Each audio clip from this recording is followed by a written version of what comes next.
let's start with abnormal psychology, right? This is what I'm taking right now. Let's see, we'll see we can't learn you some things today. So, as we see, abnormal psychology, field of psychology concerned with the study, assessment, treatment, and prevention of abnormal behavior. So, we'll start with that on the board. So let's go with abnormal, ESYCHOLOGY.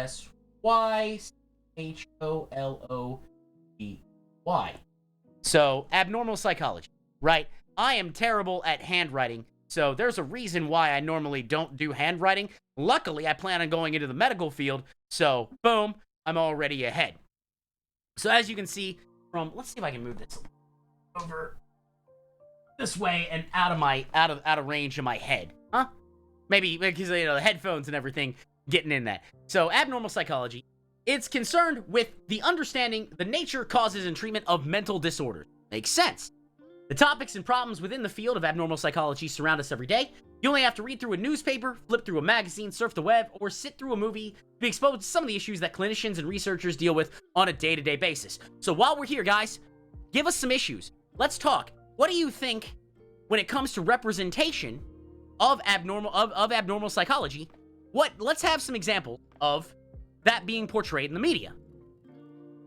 If no one has any answers, I can give a couple that are ideas there.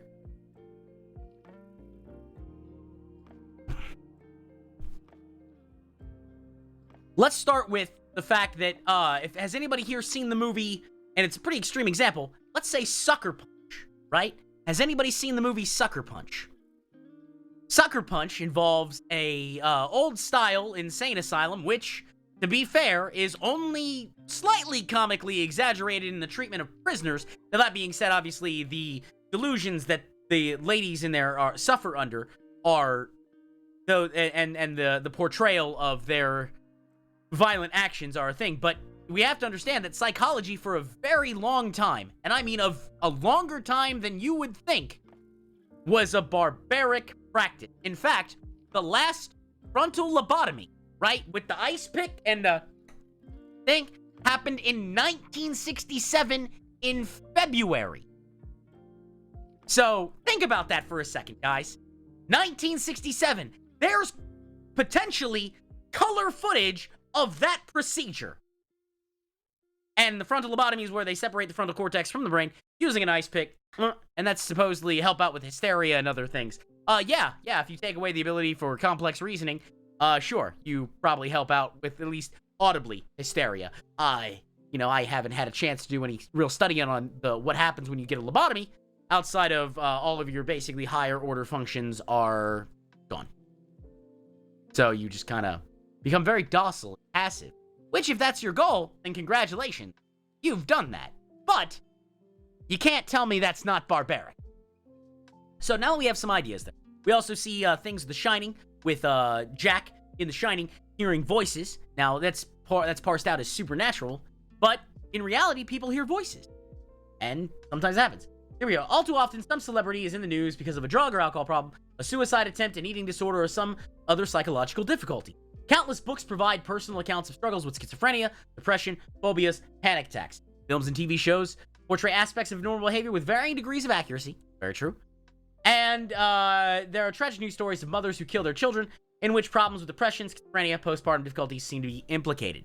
It's very true. We've seen all that happen. One can only has to do a quick cursory Google search in order to find these things to be happen. So the first thing we need to understand is that these are all considered abnormal behavior, right? They're non-pro-social. Now, when I say pro-social, right?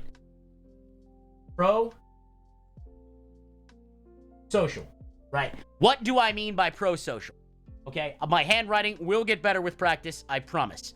But what I mean by pro-social is I mean acting in a generative manner towards the community that you live in. So a pro-social thing for Mortz might be the fact that Mortz is coming back from the grocery store, or the shop, or the chippy, or the pub. Maybe after lecture he's like, geez, oh, that lecture, boy, it's hard to listen to him for a while. I gotta go have a pint. So Mort goes and has a pint. On the way back, Mort sees somebody struggling to carry a series of heavy packages. Mort, being the awesome person that Mort is, was like, allow me to help. Acting in a pro-social manner, helping your fellow people.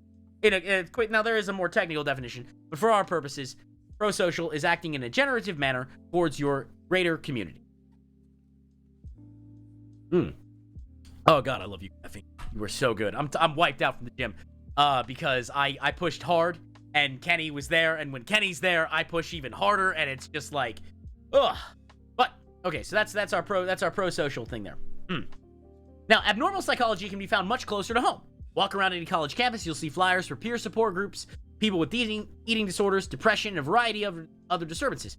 You may even know somebody who's experienced a clinical problem. It may be a cousin with a cocaine habit, a roommate with bulimia, a grandparent who's developing Alzheimer's. It may be a coworker of your mother's who's hospitalized for depression, a neighbor who's afraid to leave the house, or someone at your gym who works out intensely despite being worrisomely thin. It may be the disheveled sleek person in the aluminum foil hat shouts, "Leave me alone," to only voices he can hear. The issues with abnormal psychology capture our interest, demand our attention, and trigger our concern. They also compel us to ask questions. To illustrate further, let's consider 2 clinical cases. Now, we'll consider the clinical cases in a second, but yes, there are so much British terminology. That's what we're the colloquialism. You know, I a bit of an Anglophile. Plus, you know, I gotta be honest with you, there's nothing wrong. I like a nice pint. Of either beer or whiskey. Or tequila. depending on the roughness of the day. Depending on the roughness of the day. But right now we're lecturing, we're not drinking. Right? I'm trying to show to be this thing that I want to be entertaining and educational. Pint of whiskey, my God, man. Again, you know, how bad are those days? I used to listen, class, when I was in engineering school, when I finished exams for the day, I would go day drinking. I would go day drinking from time to time. And I ended up at this little pseudo-Irish pub more often than not. And I would probably, over the course of a time, imbibe a pint of whiskey. Now, I didn't have it all at once, obviously, because, well, it's expensive. You know, you want to enjoy it, get a nice level. You know, you get there and then you maintain. It's a little bit economics lesson, right? Because eventually what happened is you have too much of the whiskey. You don't enjoy any more of the whiskey. Well, I still got more whiskey glass, so you kind of pace yourself. You know, keep in mind, these are life lessons. Life lessons. Them. But yes, okay, so let's continue the case studies. So here we have Monique. Monique is a 24-year-old law student. She's attractive, dressed, and clearly very bright. If you were to meet her, you would think she had few problems in her life, but Monique had been drinking alcohol since she was 14. She smokes marijuana every day, and describes herself as just a social drinker. Drinks 4 or 5 glasses of wine when she goes out with friends, and also drinks several glasses of wine a night when she's alone in her apartment. She frequently misses early morning classes because she feels too hungover to get out of bed. On several occasions, drinking has caused her to black out. Although she denies having problems with alcohol, Monique admits to her friends and family she's become very concerned about her and have suggested she seek help. Monique, however, says, "I don't think I'm an alcoholic because I never drink in the mornings." The previous week, she decided to stop smoking marijuana entirely because she's concerned she might have a drug problem. However, she found it impossible to stop and is now regularly smoking again. Let's see. X used to text me, ask if it was okay to day drink. I obviously tell her that if she's resorting to day drinking, then maybe it's time to stop. So here's the thing about day drinking that I will say is this, that it's fine to do on occasion, or even as many days as you want, but you have to know, why are you day drinking? Are you day drinking to celebrate? Okay, great. Celebrate a thing. Be safe. Don't drive. 100% don't drive. When I was day drinking after my exams, because I finished my exams for that day and I was done with the semester, so it was a celebration, I took a cab. Because, again, and I had a friend who lived right near the levee that I could crash on his couch. So it was fine. But the thing is that was that. But if you're day drinking every day to anesthetize yourself because you have to, it's a coping mechanism, then we need to look at, why is that your coping mechanism? Okay, and we can figure that out. So here's a question. What do you guys think about Monique right now? Monique being that she drinks a lot and was unable to give up marijuana. Now, I personally have no problem with marijuana. I'm not a fan of using it. I don't like to smoke. I enjoy, when I enjoy my intoxicants, I enjoy the liquid, as it were. I've got a bar over here right now filled with various amounts of booze, set up by my lovely wife. But it's one of those things. So I don't know. What do you guys think about Monique there? What do we think? Could it be, what do you think what do you think the underlying cause of this potential alcoholism? Because alcoholism is a physical dependency on alcohol. And also, what do we think about alcohol being addictive? Because here's the thing, right? I know people who can have a drink and be fine. They can take, boom, drink, and they're fine. And they just leave it alone. Inability to face reason and responsibility. Okay, that's an interesting thought. Could be. That could be. I don't know what it is. And it obviously doesn't say here. So we'll move on to Scott. Now, Scott was born into an affluent family. Bastard. There were no problems when he was born, and he seemed to develop normally when he was a child. Classic Monique. Hey, Ryan, welcome. We're doing a very first educational stream. So you ask a question, we'll do some lecture. But since I haven't any questions, I figured I'd just go over lecture material from the text I'm working on right now. And we talked about abnormal psychology, just as definition, and the definition of pro-social. We also referenced the fact that my handwriting is already ready for the medical field. So I'm working on that to try to make it more legible. So Scott was born in an affluent family. There were no problems when he was born. He seemed to develop normally when he was a child. Went to a prestigious college and completed his degree in mathematics. Shortly afterwards, however, he began to isolate himself from his family, and he abandoned his plans for graduate study. He traveled to San Francisco, took an apartment in a rundown part of the city, and became increasingly suspicious of the people around him. He developed strange ideas about brain transfer technology. Shortly before Christmas, he received a package from a friend. As he opened the package, he reported that his head exploded, and he began to hear voices, even though no one was around. Voices began to tell him what to do and what not to do. Concerned parents came out to visit him, but he refused to seek any help or return home to live with them. Shortly thereafter, he left the city and, living as a homeless person, moved around the country, eventually making his way back to the East Coast. Throughout that time, he was hearing voices every day, sometimes as many as 5 or 6 different ones. Eventually, Scott worried family located him, persuaded him to seek treatment. Although he's been hospitalized several times, he's been on many different medications in the intervening years. Scott still has symptoms of psychosis. His voice has never entirely gone away. They still dictate his behavior to a considerable extent. Now, age 49, he lives in a halfway house and works part-time shelving books in a university library. I diagnosed Scott with a case of being a typical Twitch streamer. Okay, that's funny. That's nothing wrong with that. Now, one might think that, hearing voices, there's a couple of different... One might point to that could be classic schizophrenia. And while schizophrenia definitely has a chance to hear voices, you can also hear voices sometimes with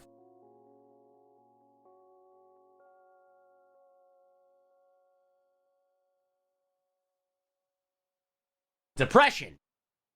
Now, depression, more importantly, in atypical. I should really get a stronger easel next time. But thanks to Roxanne for letting me. Everybody say thank you, Roxanne. Thank you, Roxanne. So, atypical. So, it's atypical for depression to cause someone to hear voices. But, in the DSM-5, there is a category for atypical presentation of depression. And that's one of the things that's categorically there. So keep that in mind. But in general, we would lend to schizophrenia. Now, because we understand, and we'll go over this a little later, unless we get some questions, which is fine. I don't mind doing either way. About classification systems. Why is classification good? And the short answer is, it allows us to communicate efficiently, right? Ryan, being Ryan Sarah's there, Ryan may be married, right? And his wife is feeling, sick, coughing, fever, aching, chills. We're like, okay, and let's say we're not in a pandemic time. It's like, oh, okay, well, Ryan's wife probably has a cold or the flu, because we understand that those are the symptoms there. Now, if we needed to, we could probably run specific tests and find out, oh, it was actually this strain of this particular disease, the common cold. It was this strain of the common cold. Oh, okay, and with that, but without us having a understood system to communicate with, we then have to parse out each symptom individually, and that can take a lot of time and a lot of expertise, as opposed to being fed information in large chunks. Now, keep in mind, there are some downsides to that, but we'll go over that in a little bit. So, here we are. So perhaps you found yourself asking questions as you read about Monique and Scott. For example, because Monique doesn't drink in the mornings, you might have wondered whether she really could have a serious alcohol problem. If you're having 5 glasses of wine a night, every night, that's probably a dependency issue and could be a problem. That being said, everybody has different biochemistry. I'm not here to judge, I'm here to inform. My question for that is, why that many? Why that many? And then depending on that, people can tell me, Nim, fuck off. Okay, all right, I guess that's what's happening. And it does, and I can't stop anybody from doing that. But what if, hypothetically, it's instead of being, we find out why do you want to have so much booze? It's also very, very expensive. I mean, even if you get cheap wine, and the problem with cheap alcohol is cheap stuff makes you stupid. And very few people I know want to be stupid. Some people just do it naturally. She does. The question is the concerns, the criteria must be met before someone receives a particular diagnosis. Or perhaps you wonder why other people in Monique's family likewise have a drinking problem. They do. They do. This is a question about what we call family aggregation. So, the clustering of certain traits, behavior, disorders within a given family, family aggregation may arise because of genetic or environmental similarities. So, let's write that down. Get that family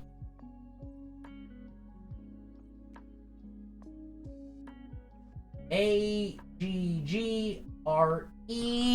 How do I spell that? Gation. That like that's a way that I-O-N.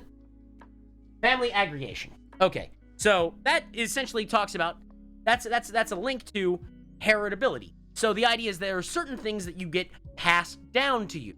Certain traits. Certain people have, let's say, better chances to develop depression, or better chances to develop various mood disorders, or better chances, of course, to have drinking or gambling addiction or things like that. And that it's not necessarily just genetic. Sometimes it's environmental based, nature versus nurture. Now, you may also be curious what's wrong with Scott and why he's hearing voices. Questions about the onset of his symptoms, as well as predisposing factors, may have occurred to you. Scott has schizophrenia, sort of often strikes in late adolescence or early adulthood. So late adolescence would be 17 to about 19. Early adulthood be around 20 to 23. Also, as Scott's case illustrates, it's not especially unusual for someone who develops schizophrenia to develop a seemingly normal manner before becoming ill. These cases, which describe real people, give some indication just how profoundly lives can be derailed because of mental disorders. I'm sure, and feel free to share if you'd like, if without giving specific names, I'm sure everybody here knows somebody whose lives were derailed via mental disorders. I'll tell you guys personally, from me, when I feel depressed, oh boy, am I, woo! I'm down in the dumps. I am 100% down in the dumps when that happens. And it's bad. And sometimes it's not as bad as it could be, but boy, I'll tell you what, I just lay in my bed and just that, and I have to force myself to get up. I have to force myself to do stuff. So, keep that in mind as you go. Now, it's hard to read about difficulties such as these without feeling compassion for the people who are struggling. Still, in addition to compassion, clinicians and researchers who want to help people like Monique and Scott must have other attributes and skills. To understand mental disorders, we must learn to ask the kinds of questions that will enable us to help the patients and families who have researched or who have mental disorders. These questions are at the very heart of research-based approach that look to use scientific inquiry and careful observation to understand abnormal psychology. And then there's something about Fergie. Apparently she has fast struggles with substance abuse, crystal meth. Good job, Fergie, on getting over that. All right, so asking questions is an important aspect of being a psychologist. Psychology is a fascinating field. Now, that is subjective. Some people may be like, psychology? Boring. I disagree. That's since I'm trying to become a clinical psychologist, but we'll see what happens. And abnormal psychology is one of the most interesting areas of psychology, although we are undoubtedly biased. Psychologists are trained to ask questions and to conduct research. Though not all people who are trained in abnormal psychology, this field is sometimes called psychopathology, conduct research. They still rely heavily on their scientific skills and ability to ask questions and to put information together in coherent and logical ways. So, for example, when a clinician first sees a new client or patient, he or she asks many questions to try to understand the issues or problems related to that person. The clinician will also rely on current research to choose the most effective treatment. The best treatments of 20, 10, or even 5 years ago are not invariably the best treatments of today. Knowledge accumulates, and advances are made, and the research is the engine that drives all these developments. That's very true. Now, the thing is about all of this, about all of abnormal psychology, right, is that it's on a continuum. It keeps developing.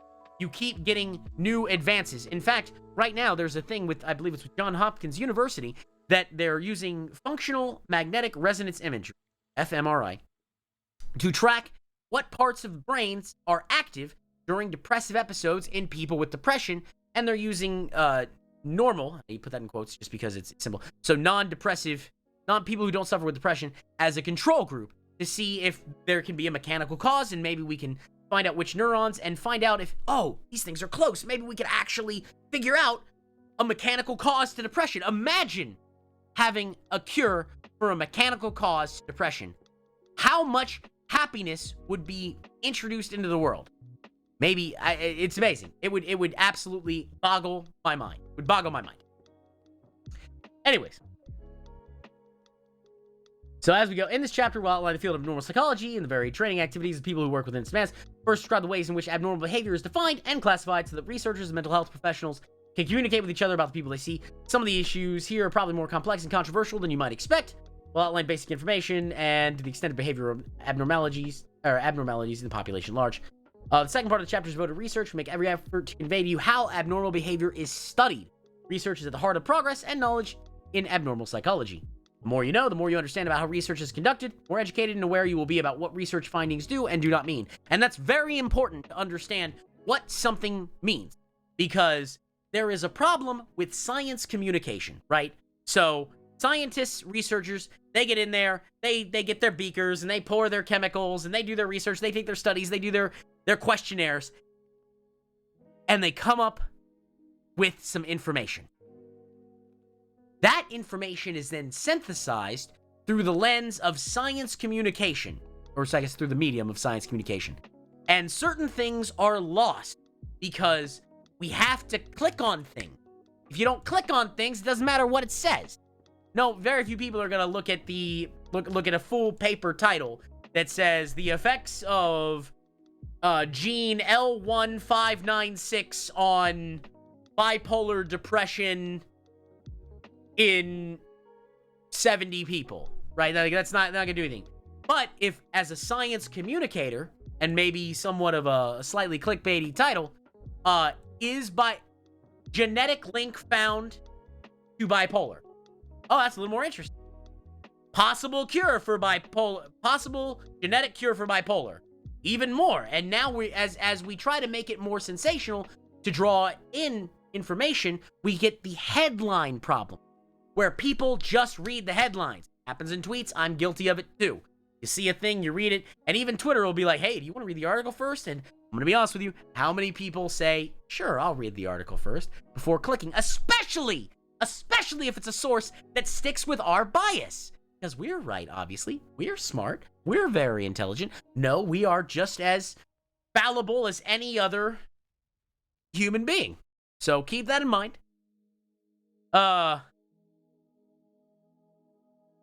What about time? It looks like some fun. Yes. Hey, welcome, Evie. How goes Borderlands?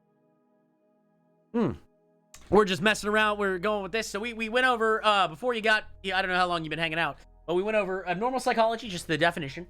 The definition, a working definition of prosocial behavior. Depression, and how an atypical presentation could have you hearing voices. And then, of course, family aggregation, talking about essentially being the overall idea framework of heritability, concordance, and a few other things. So that's that. And I think I'll leave that up there for now, just in case. Let's move on to the next page. Boop. So stop voice typing. Thanks, CV. I do appreciate. Thanks, CV. I do appreciate you just giving me a load of guns to settle so I can get a load of Amrock. Great computer just crashed. Was having great fun. Oh my lord. I'm sorry to hear that. Sorry to hear that. So what do we mean by abnormality? So it may come to surprise you. There's still no universal agreement about what is meant by abnormality or disorder. This is not to say that we don't have definitions. We do. However, a truly satisfactory definition will probably always remain elusive. Now, when talking about satisfactory, think more of universal. The idea that this is an all-encompassing definition. Because there are people that will be like, I troll you by asking to learn about Laplace transformations, but instead I'll just note that's a thing I could do. Well, that is a thing you could do. An EV has just helped me a rather annoyed mission where I have to kill a commander of local militia, warm one alley where they're cold, rescue a coffee cup for somebody. Appreciate all the help she's given me in the past mission is rather difficult. Of course. Now, let's, indicators of abnormality on Twitch. Wait, I don't think that's on there, but we'll find out. So, what is the definition of a mental disorder? Why does the definition of mental disorder present so many challenges? A major problem is that there's no one behavior that makes someone abnormal. However, there are some clear elements or indicators of abnormality. No single indicator is sufficient in and of itself to define or determine abnormality. Nonetheless, the more that someone has difficulty in the following areas, the more likely he or she is to have some form of mental disorder. Yeah, you can play Minecraft, Sam. By all means, I'm just gonna ask Roxanne to remain not chatting so much. So here we have. So right now we have four. How many? What do we got here? 4, 6, 7. Okay, so we got 7 things. Right, easy enough. Let's talk about subjective. I always play video games in class. No need for teacher permission. Absolutely. What am I gonna do? Tell your parents? Your parents are gonna be like, "Sir, you're not even qualified to teach. What are you doing?" And the answer is that didn't stop our former president from becoming president. All right, subjective distress. So if people suffer or experience psychological pain, we're inclined to consider this as indicative. Boy, I can't talk today. It's like simulacrum. Boy, of abnormality. People with depression clearly report being distressed, as do people with anxiety. But what of the patient who's manic and whose mood is one of elation? Like Sam, you're gonna, I'd have to. Okay, I can, let's see here. Here's my, you probably know, research to talk to me about Clement Attlee and his introductory policy in the UK, which changed the social and economic prowess of the UK after World War II, e.g. the new welfare, state introduction to National Health Service and National Housing. Yeah, we can look up Clement Attlee, post-World War II. So that'll be next on deck. Let's share. How do I'll remember Clement Attlee. I'll remember that. We'll get that done here in a little while. My mom, someone from the internet is complaining about you playing Pokemon during his class on video game streaming platform Twitch. I mean, Twitch is a lot of things. I don't think it's an exact video game streaming platform, as the just chatting category is one of the largest. But it is, I would say that primarily, outside of some very niche Twitter trolls and people who want to be contrarian, Twitch is generally considered a video game site still. There is some shift, but that's neither here nor there. People with depression clearly report being distressed, as do people with anxiety. But what of the patient who is manic and whose mood is one of elation? Live streaming service where you have actual people do it instead of media programs. And there are some media services. He or she may not be experiencing any distress. In fact, such patients dislike taking medications because they do not want to lose their manic highs. You may have a test tomorrow and be exceedingly worried, but we would hardly label your subjective distress as abnormal. Although subjective distress is an element of abnormality in many cases, it is neither a sufficient condition, all that is needed, nor even a necessary condition, a feature that all cases of abnormality must show for us to consider something as abnormal. So let's talk about subjective distress, right? What would you say? So let's say hypothetically, someone was like, Nim, you need to learn about Laplace transformation. I've heard that word before. I've heard that phrase. I don't remember even at a rudimentary level what it is. That could be some subjective distress if I have to learn high-level mathematics live on air. That could cause some distress, but you wouldn't say that, you wouldn't say that I would suffer from an anxiety disorder. That maybe having to parse out the actual occasions might give me an anxiety disorder, but that's neither here nor there. Now we have maladaptive. Advanced math topic that requires a bunch of other Oh. I'll leave you to lecture on that one. I know. The wise man knows his strengths and his weakness. And that might be one of my weaknesses. At least at this point. Now, maladaptive behavior is often an indicator of abnormality. A person with anorexia may restrict her intake of food to the point where she becomes so emaciated that she needs to be hospitalized. Keep in mind that anorexia nervosa is an incredibly dangerous disease. People often fall below 85% of their suggested BMI, and it is absolutely insane. You can die from that. So if see something, say something, talk, be an ally in this case. Just keep that in mind. The person with depression may withdraw from friends and family and may be unable to work for weeks or months. Maladaptive behavior interferes with our well-being and our ability to enjoy our work and relationships. But not all disorders involve maladaptive behavior. Consider the con artist and the contract killer, both of whom have an antisocial personality disorder. The first may be able to glibly talk people out of their life savings. The second, to take someone's life in return for payment. Is this behavior maladaptive? Not for them, because this is the way in which they make their respective livings. We consider them abnormal, however, because their behavior is maladaptive for and toward society. Their behavior, in essence, is anti-social, not pro-social. And also, the thing, if we want to be a little cynical, someone is able to talk somebody out of their life savings, we tend to put them to work at Wall Street. Working for various things. In fact, there was a very big movie made out of that. A couple of them. Wolf of Wall Street, Short. In which very attractive people played very horrible people in real life. So we have next is statistical deviancy. So the word abnormal literally means away from the normal. But simply considering statistically rare behavior to be abnormal does not provide us with a solution to our problem of defining abnormality. Genius is statistically rare, as is perfect pitch. However, we do not consider with such uncommon talents to be abnormal in any way. Also, just because something is statistically common doesn't make it normal. Common cold is certainly very common, but it's regarded as an illness nonetheless. Oh, Evie, this is a short part. This is a short part. When I say I'm doing homework on Twitter, and it takes me like 4 hours, it's because I've got to parse all this out. And there are 3 writers. On the other hand, intellectual disability, which is the overriding is abnormal. I will be sure to let them know that the overriding is abnormal, that there is a certain efficiency in communication that could be given. On the other hand, intellectual disability, which is statistically rare and represents a deviation from the normal, is considered to reflect abnormality. That tells us something in defining abnormality. We make value judgment. Something is statistically rare and undesirable, as is severely diminished intellectual functioning. We are more likely to consider it abnormal than something that is statistically rare and highly desirable, such as genius, or something that is undesirable but statistically common, such as rudeness. And I think that's a good point to make.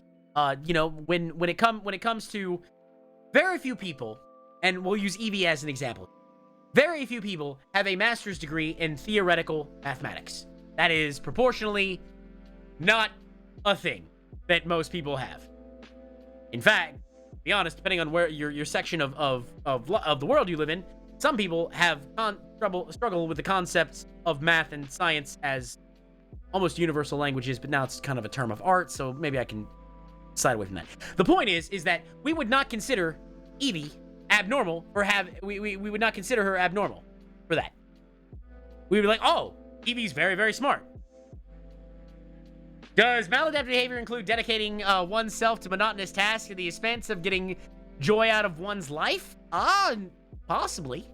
Are you making it? I guess the answer is if you're doing it for free, you're crazy. And if you're doing it for a lot of money, then it's capitalism and people will applaud you.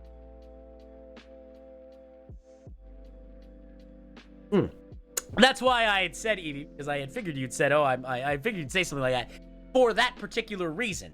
Why I threw in that qualifying phrase, because, well, I have some idea of how you'll some of the very glib responses I receive in return. Look at this, no respect. Here I am being a fake teacher, no respect. All right, so here we go. Violation of standards of society. All cultures have rules. Some of these are formalized as laws, Others form the norms and moral standards that we're taught to follow. Although many social rules are arbitrary to some extent, when people fail to follow the conventional social and moral rules of their cultural group, we may consider their behavior abnormal. For example, driving a car or watching television would be considered highly abnormal for the Amish of Pennsylvania. However, both of these activities reflect normal everyday behavior for most other Pennsylvania residents. Oh, you want me to fake some student-teacher disrespect? Already got it. Yeah, it's fine. It's fine. When I lose some weight, my abs will be normal. Yay, Jocko! There it is. What's up? Hey, Jocko. Welcome. We're doing our very first educational stream. Once I'm done with this particular page, then we're going to do something on Clement Attlee. Mr. Housewater, if I skip all your classes and never take any of your tests or quizzes, will you pass me away? Absolutely, I will pass you there, Evie, because all the points are fake and none of this matters. It's kind of like, whose line is it anyway? Thank you again. Thank you, Jocko, for the sub. I genuinely appreciate it. It's a great thing, and it makes me very happy. All right, so let us continue. Of course, much depends on the magnitude of the violation of how common the rule is violated by others. As illustrated in the preceding example, a behavior is most likely to be viewed as abnormal when it violates the standards of society and is statistically deviant or rare. In contrast, most of us parked illegally at some point. This failure to follow the rules is so statistically common that we tend not to think of it as abnormal. Yet when a mother drowns her children, there is an instant recognition that this is abnormal behavior. Wait, really, Evie? Guys, I'm gonna pause this for a second before I get to the parking, drowning children dichotomy, because that's something we need to talk about. Now, Evie, I don't know how many people know that you used to be a mathematics instructor at some for a couple of classes. You really had somebody ask you, if they fail, will you pass them anyway? Like, that was a thing that was said to you as a person. Wow. Did they at least offer a bribe? I mean, like, it's rude at that point. Oh, that's rude. That's just rude. I mean, that's the kind of thing you offer with an envelope full of money. There's protocol to these things. Not saying that, I'm not saying Evie would have taken the money. I don't think Evie would have. But the thing is that, like, you're not prepared. There's a dance. And I'm trying to do the nerd. Like I said, I'm working on trying to become a clinical psychologist. But now here we go. So I want to talk about the scale that they gave. So the first part of the scale was call this IP for illegal parking, and it goes all the way to, and we'll call this DC for drowning children, right? And there. And there are points all along. Nerdle's like a worder, but it's a math quiz. Oh, I didn't realize that. Oh, that's cool. So this textbook started with abnormal but not a problem illegal parking, all the way to instantly recognizing that drowning children is a problem. And the answer, I always knew DC was at the far bad end. Okay, so here's the thing, right? Would I have made that particular comparison? Probably not. I don't know, but I guess for reason of hyperbole. But that's, yeah, I guess we're all in agreement that generally drowning children in a bathtub is abnormal and shouldn't be repeated. Yeah, it's an abnormal example. Exactly, Jacko. Oh, Washington, D.C. I think the other thing about the comic book was like, that's also funny. But yeah, no, a lot of D.C. is pretty crappy. All right, so social discomfort. So not all rules are explicit, and not all rules bother us when they're violated. Nonetheless, when someone violates an implicit or unwritten social rule, those around them may experience a sense of discomfort or unease. Imagine you're sitting on an almost empty bus. There are rows of unoccupied seats. Then someone comes in and sits down right next to you. How do you feel? Is this person's behavior abnormal? Why? The person's not breaking any formal rule. He or she is paid a ticket and is permitted to sit anywhere he or she likes. But your sense of social discomfort, why did this person sit right next to me when there's so many empty seats available? You'll probably incline to think that this person is an example of abnormal behavior. In other words, social discomfort is another potential way that we can recognize abnormality, but again, much depends on the circumstances. If the person who gets on the bus is someone you know, it might be more unusual if he or she did not join you. Yeah, that makes sense. There's a certain level of, you don't want strangers, rubbing up next to you. That would be considered abnormal in Europe. Jacko, do you mean sitting very next to somebody or far away from somebody? Because I know in the States, if a stranger just comes up and sits next to me in an empty bus or an almost empty bus, and they pass a bunch of seats, I'm not that famous. I'm gonna be honest with you. I'd love to be that famous. Oh, if you go sit next to you in an empty bus, yeah, that would also be considered abnormal because there's generally a concept of personal space. Like, and here's the thing: I love to strike up a conversation. This I like to strike up a conversation. It's one of the things to do. Roxanne suffers through it from time to time when we're out. But I don't sit right next to somebody. Like, I'll be across the aisle. I might say something. Or, oh, can I have a seat? It's that, why is your English so bad? Typos, man. Listen, it's Saturday. It's fine. I promise, class, we are not grading on grammar. Who rides a bus in 2022? Such abnormal. Here we are. Irrationality and unpredictability. So as we've already noted, we expect people to behave in certain ways.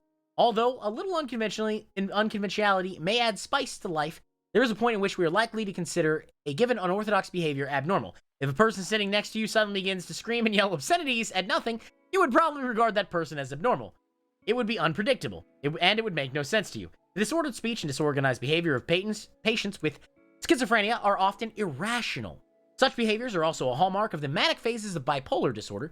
Perhaps the most important factor, however, is our evaluation of whether that person can control his or her behavior. Few of us would consider a roommate who began to recite speeches from King Lear to be abnormal if we knew he was playing Lear in the next campus Shakespeare production, or even if he was a dramatic person given to extravagant out.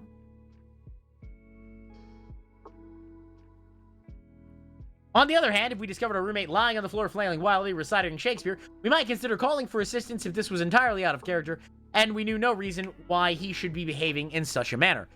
Okay, that's not a bad idea. I mean, why it doesn't have to be Shakespearean speeches. It can be any type of speeches. Well, if your if your friend who's a poli-sci major starts talking about speeches about Richard Feynman, you're like, how do you know that? That's very strange. Also, good job on learning stuff from Richard Feynman. Points if anybody in the chat knows who Richard Feynman is. And dangerous. It seems quite reasonable to think that someone who is a danger to him or herself or to another person must be psychologically abnormal. Indeed, therapists are required to hospitalize suicidal clients or contact the police, as well as the person who is the target of the threat, if they have a client who makes an explicit threat to harm another person. Operator, to emergency. Caller, my roommate is reciting Shakespeare. And is he not twice blessed, such as the monarch who forgives? But with all other elements of abnormality, if we rely only on dangerousness as our sole feature of abnormality, we will run into problems. Is a soldier in combat mentally ill? Probably. What about someone who's an extremely bad driver? Both of these people may be a danger to others, yet we would not consider them mentally ill. Why not? And why is someone who engages in extreme sports, who has a dangerous hobby, such as free diving, race car driving, or keeping poisonous snakes as pets, not immediately regarded as mentally ill? Just because we may be a danger to ourselves or to others does not mean we're mentally ill. Conversely, we cannot assume that someone diagnosed with a mental disorder must be dangerous. Although people with mental illness do commit serious crimes are also committed every day by people who have no signs of mental disorder. Indeed, research suggests that people with mental illness dangerous is more of the exception than the rule. Of course, Jacko being, operator, quick, give me the number to 911. Will putting a soldier in combat make him mentally ill? That is a very good question.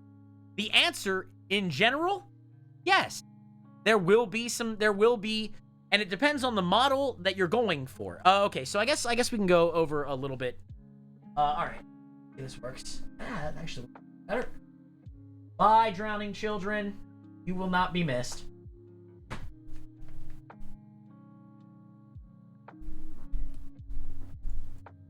All right. So there's a term called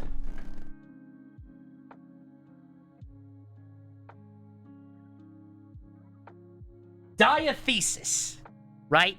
The term called diathesis. Yeah, I gotta lean back. There so you guys see this. So diathesis is a vulnerability. Is there an ad quote? I feel like there's an ad quote. I don't know if we switched over to Streamlabs, if it was there. Bye, drowning John. You will not be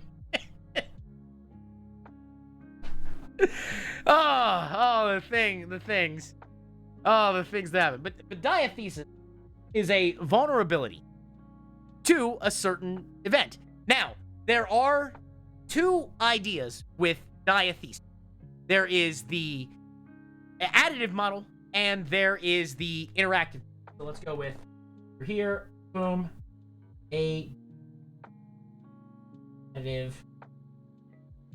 interactive.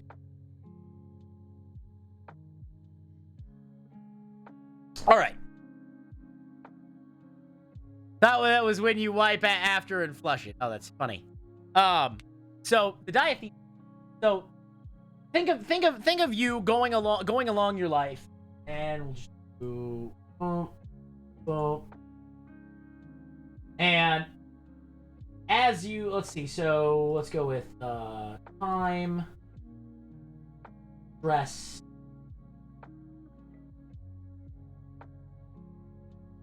I can.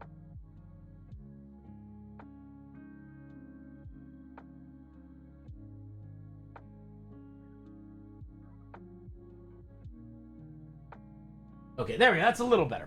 A little better. All right. So, and then this line right here represents diathesis as an additive model. Had to look up diathesis. Okay. Yeah. That's honestly, Jacko, I didn't expect you. I don't expect people to know what that is. A constitutional predisposition towards a particular state or condition, especially one that is abnormal or diseased. Yes. So, here's the thing.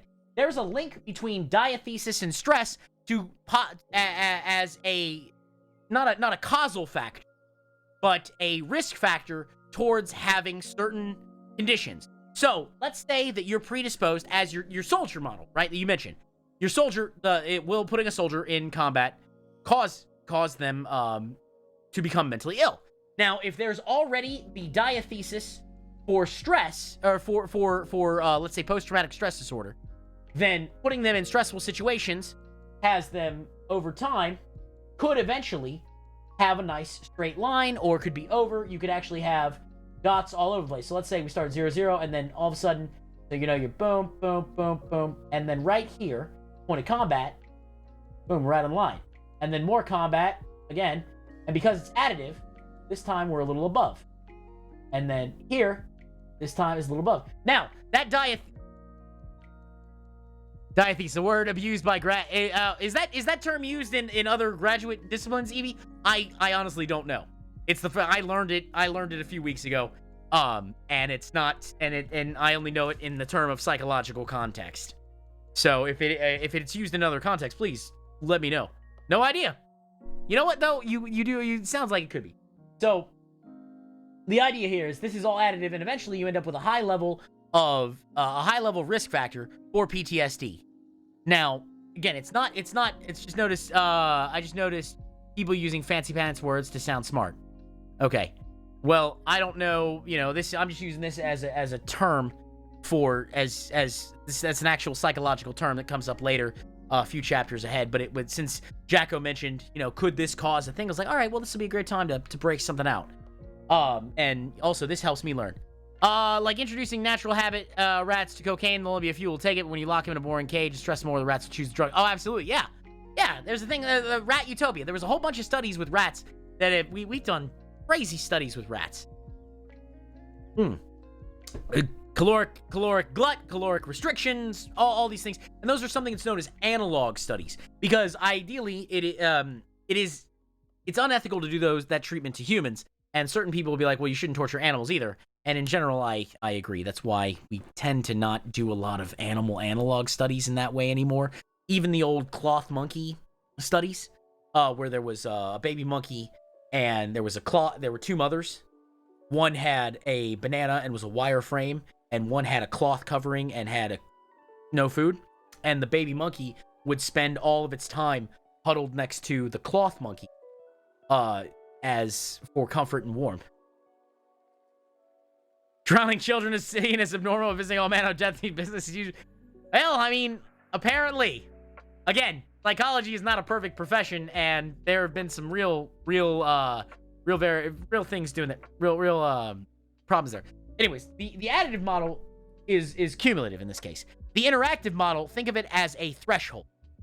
So you go along, and as soon as you hit an event that triggers, depending on your level of diathesis.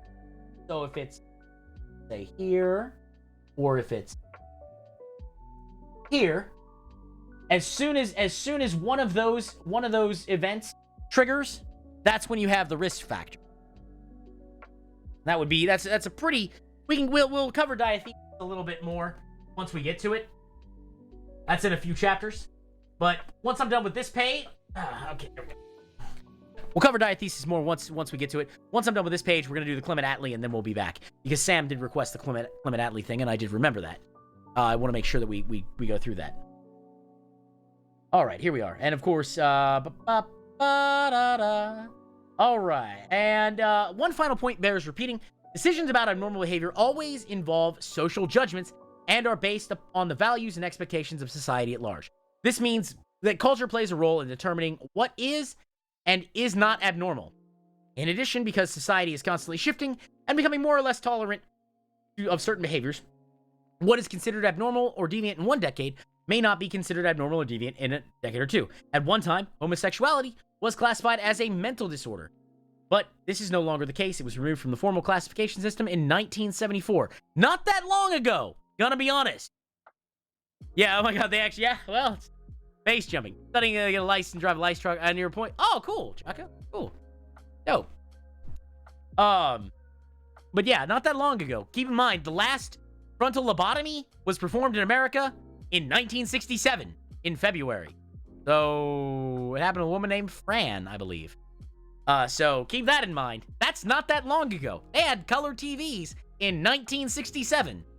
So, we'd like to think that sometimes we've advanced and changed and everything's gotten better. The answer is, we're still barely out of the woods. And man's inhumanity to their fellow man can be quite staggering. So, now, a generation ago, pierced noses and navels were regarded as highly deviant and prompted questions about a person's mental health. I remember that. I remember they're saying, there being various statements about, oh, if you have an ear pierce in this ear, it means this and that ear that. And, nose. Now, again, my best friend, Gages. Never Daiki's mommy, I drive truck. Hey, Daiko, listen, without truck drivers, goods don't get delivered. Truck drivers are absolutely fucking essential. They are absolutely essential. Should be paid more.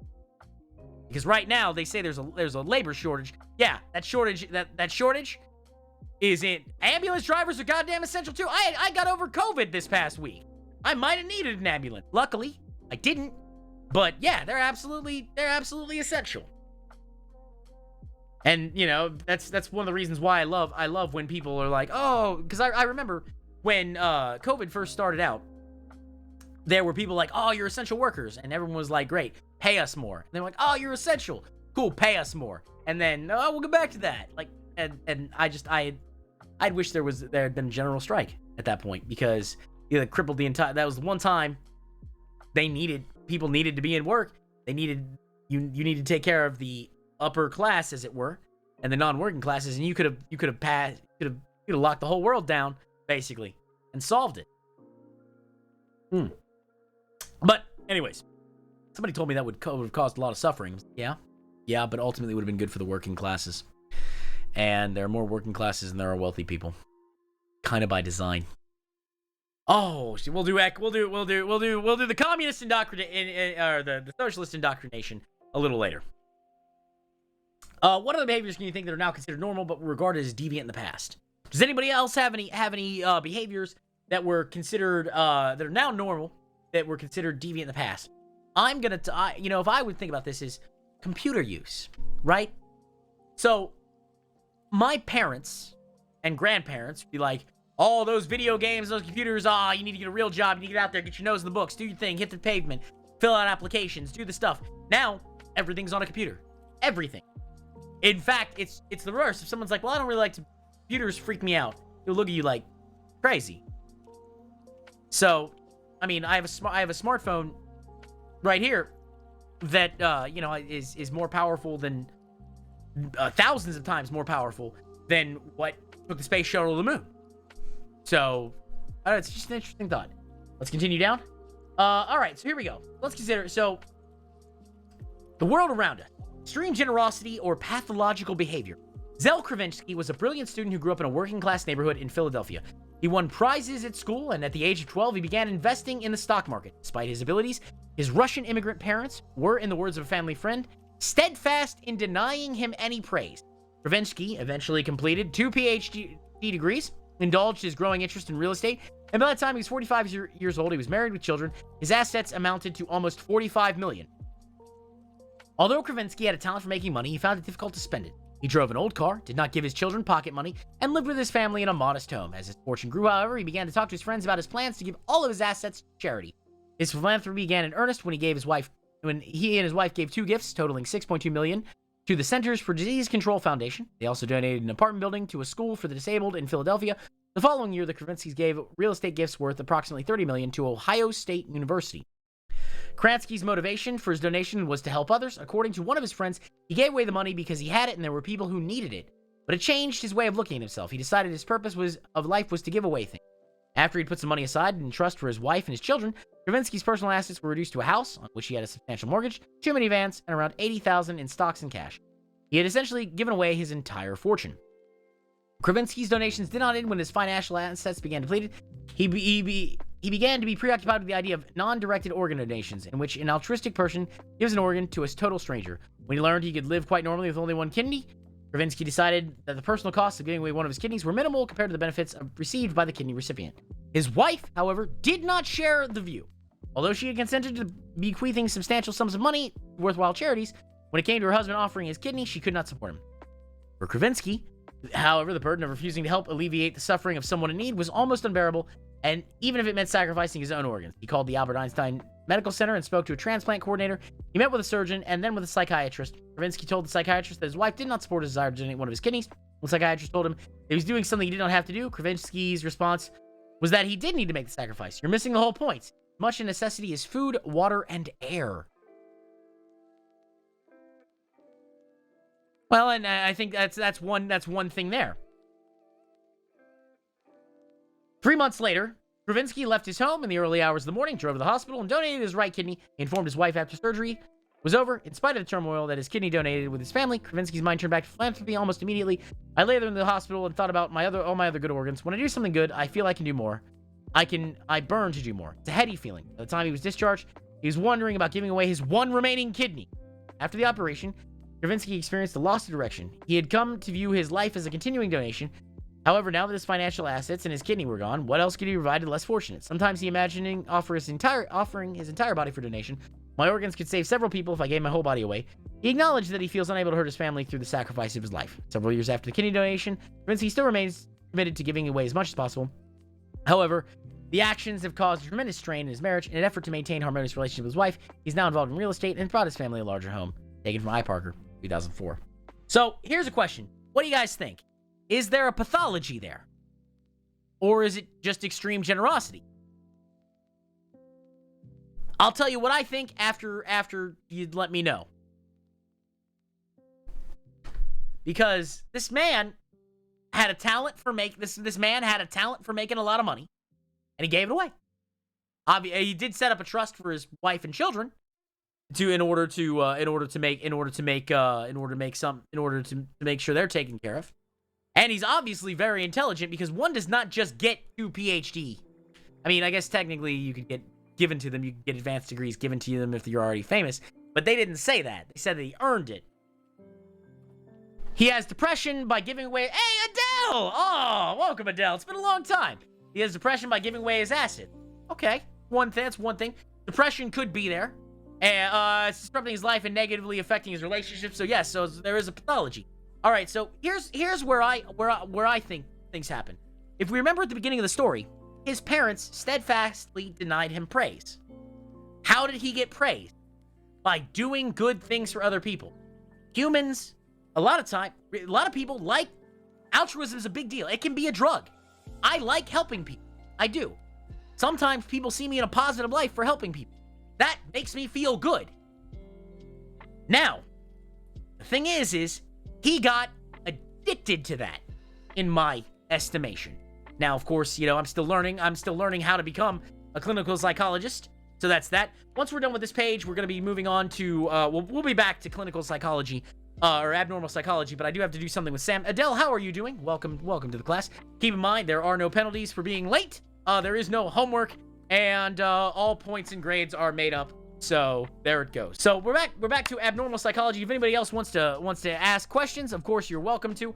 We're having fun learning. This is the point of an educational stream, is to go over stuff. I had no idea that Clement Attlee did all that stuff. I knew, based on what Sam had explained me and a few other things I've read, that he was responsible for his administration was responsible for setting up the NHS, but I didn't realize that so many people had so many good things to say about him, especially Margaret Thatcher, who was not known for kind words.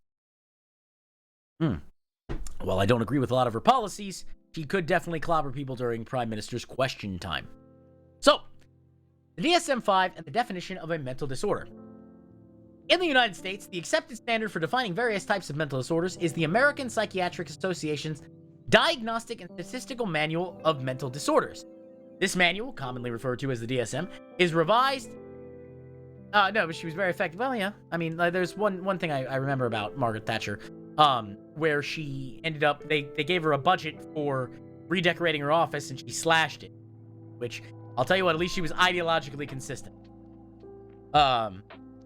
This manual, commonly referred to as the DSM, is revised and updated from time to time. The current version, called DSM-5, was published in 2013. It's 947 pages long and contains a total of 541 diagnostic categories. The recent revision of the DSM has been the topic of much debate and controversy, and let's think about why. So, what is the DSM, and why was it revised? The Diagnostic and Statistical Manual. Let's start about the DSM. So, right now we are on the DSM-5, right? DSM-5. Previously, when I first went back to when I was in high school and other things, we were actually on the DSM-4.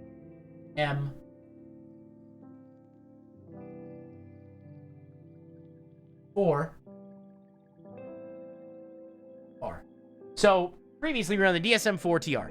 So that's the DSM-4 text revision.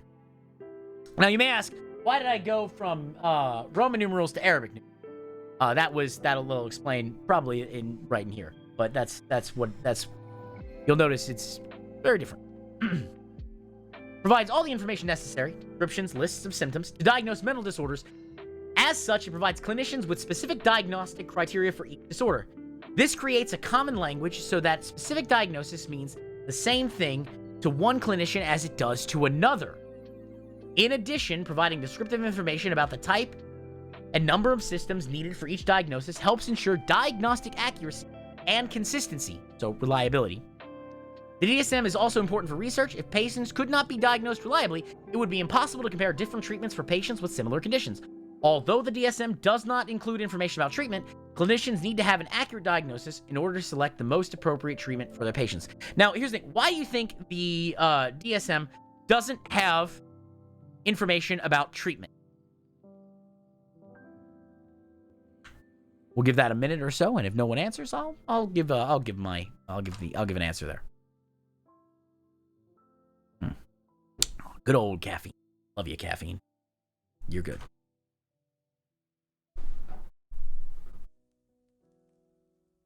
All right.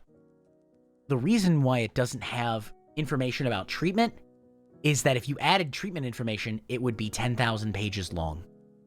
And each part would have to be verified and tested against and debated. So the idea is you find out, you categorize and standardize diagnoses and conditions, and then you figure out, okay, well, what's most effective? Because I might have depression, right? And so what's effective for my depression may not be effective for anyone else's depression, or as effective as their depression as this particular treatment tactic. So it's not, it would get bloated. That's the answer.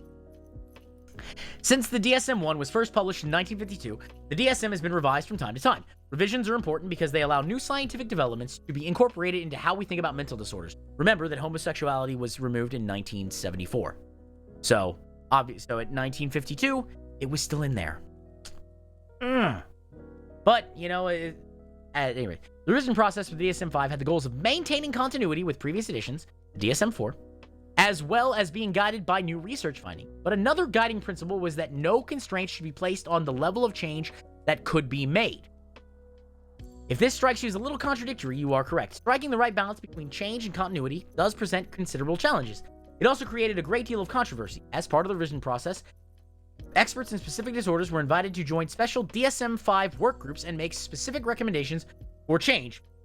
In some cases, the debates were so heated that people resigned from their work group.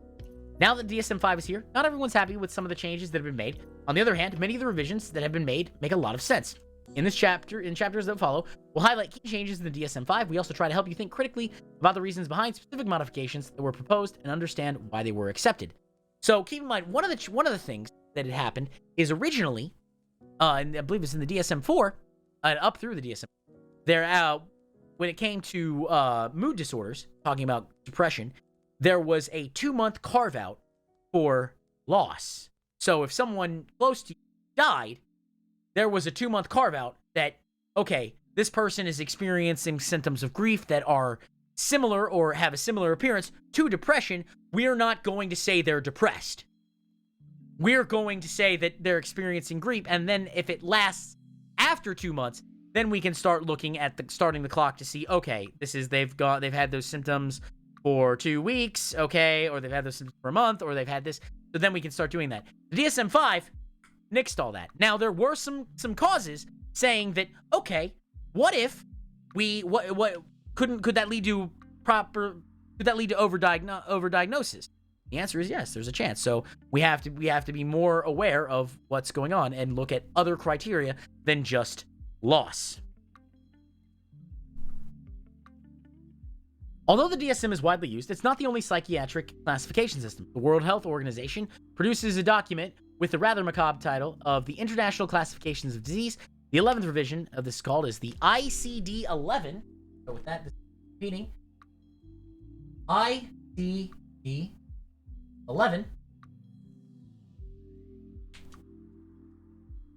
It has been published. Chapter 5 of this document covers mental and behavioral disorders of 2018.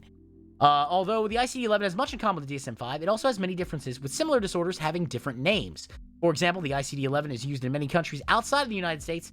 ICD code numbers, which are provided next to the various diagnoses in the DSM, are also used in hospital settings in the United States because the U.S. is a member country of WHO. Not anymore. We were able to pull out, as it were. And while I don't necessarily agree with that, that's what we got. What's happening? Within the DSM-5, a mental disorder is defined as a syndrome that is present in an individual that involves clinically significant disturbance in behavior, emotion regulation, or cognitive functioning. These disturbances are thought to reflect a dysfunction in biological, physical, or developmental processes that are necessary for mental functioning. The DSM-5 also recognizes that mental disorders are usually associated with significant distress or disability in key areas of functioning such as social, occupational, or other activities. Predictable or culturally approved responses to common stressors or losses, such as death of a loved one, are excluded. It is also important to this dysfunction pattern of behavior not to stem from the social deviance or conflict that the person has with society as a whole. Now, the DSM-5 definition of mental illness was based on input from various DSM-5 work groups as well as other sources. Although this definition will not satisfy everyone, it brings us closer to a good working description. Keep in mind that any definition of abnormality or mental disorder must be somewhat arbitrary. Rather than thinking of the DSM as a finished product, it should always be regarded as a work in progress with regular updates and modifications to be expected. Although earlier versions of the DSM used Roman numerals to refer to the specific edition, e.g. DSM-4, Arabic numerals are now being used instead of Roman numerals 5 versus V in order to facilitate updating in the future. So 5.1, 5.2, and some people might say, oh, you should stick to the standard nomenclature. Look, if you're gonna fight about that, you're gonna fight about anything. We'll worry about the content. We're gonna skip the video as that's not something there.